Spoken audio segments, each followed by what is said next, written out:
शून्य सार्थकता पर मंथन कर शिकागो में पाठ पढ़ाया था। युवा में वायु सा वेग बहाकर भारत ने परचम लहराया था। युवा में वायु सा वेग बहाकर भारत ने परचम लहराया था। मैं षष्ठी पांडे, वाणिज्य संकाय से बीकॉम सेकेंड ईयर की छात्रा। आज मेरा विषय राष्ट्र के निर्माण में युवाओं की भूमिका है। आज बात को बहुत ही साधारण ढंग से कहा गया है, पर बात बहुत गंभीर है। ध्यान दीजिएगा कि किसी भी देश का युवा उस देश की वह नींव है जो एक इमारत को मजबूती से खड़ा करता है। मजबूती से खड़ा करने में युवा हमारा बहुत ही सहायक है।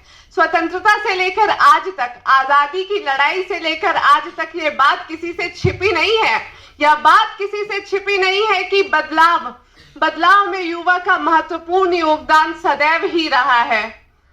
और इस बीच में आपको कुछ पंक्तियों के माध्यम से यह बताना चाहूंगी कि युवा क्या होते हैं। तो ध्यान से सुनिएगा कि ध्यान योग के ज्ञाता हम दुनिया के भाग्य विधाता, ध्यान योग के ज्ञाता हम दुनिया के भाग्य विधाता, हम पैरों का स्वाभिमान, हमी कर्णवीर को अर्जुन मिलाता वह, कर्णवीर अर्जुन को मिलाता वह गीता का ज्ञान हमी, कर्णवीर को अर्जुन को मिलाता वह गीता का ज्ञान हमी। और अब आगे कुछ शब्द, एक कहावत याद दिलाते हैं। आप सभी ने सुना ही होगा कि हमारे अग्नि सर भी हमेशा ही कहते हैं कि मान लिया तो हार है और ठान लिया तो जीत है।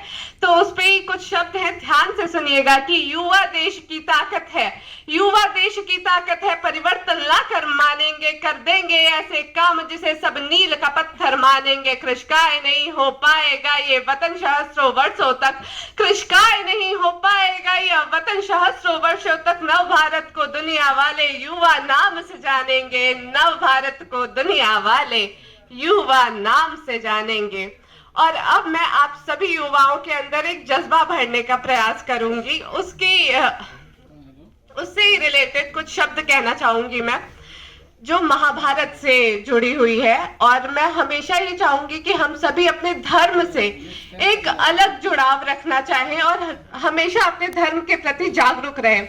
तो सुनिएगा कि श्री कृष्ण ने साफ कहा है कि बस कर्म तुम्हारा कल होगा। श्री कृष्ण ने साफ कहा है कि बस कर्म तुम्हारा कल होगा। और कर्म में अगर सच्चाई है तो कर्म कहाँ निष्फल होगा, और कर्म में अगर सच्चाई है तो कर्म कहाँ निष्फल होगा। हर एक संकट का हल होगा। लोहा जितना तपता है उतनी ही ताकत भरता है, कि लोहा जितना तपता है उतनी ही ताकत भरता है। सोने को जितनी आग लगे वो उतना प्रखर निखरता है, हीरे पर जितनी धार लगे वो उतना खूब चमकता है। मिट्टी का बर्तन पकता है तब धुन पर खूब खनकता है, मिट्टी का बर्तन पकता है तब धुन पर खूब खनकता है। सूरज जैसा बनना है तो सूरज जितना जलना होगा। ध्यान दीजिएगा कि सूरज जैसा बनना है तो सूरज जितना जलना होगा। नदियों सा आदर पाना है तो पर्वत छोड़ निकलना होगा। और हम आदम के बच्चे हैं, क्यों सोचे राह सरल होगी। कुछ ज्यादा वक्त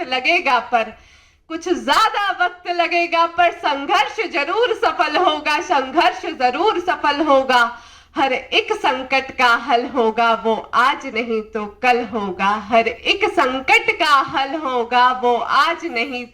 कल होगा। धन्यवाद। जय हिंद, जय भारत।